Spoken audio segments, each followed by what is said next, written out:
الشهيد الدكتور أياد علاء رشيد الفيلي. ولد الشهيد إياد علاء رشيد في عام 1958 ببغداد.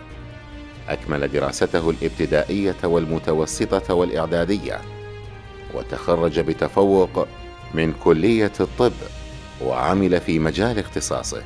في عام 1980 اعتقل الشهيد الدكتور إياد من قبل النظام البعثي السابق، وتعرض لأقسى أنواع التعذيب الكيميائي والجرثومي دون أن يعرف التهمة الموجهة إليه أو الذنب الذي ارتكبه.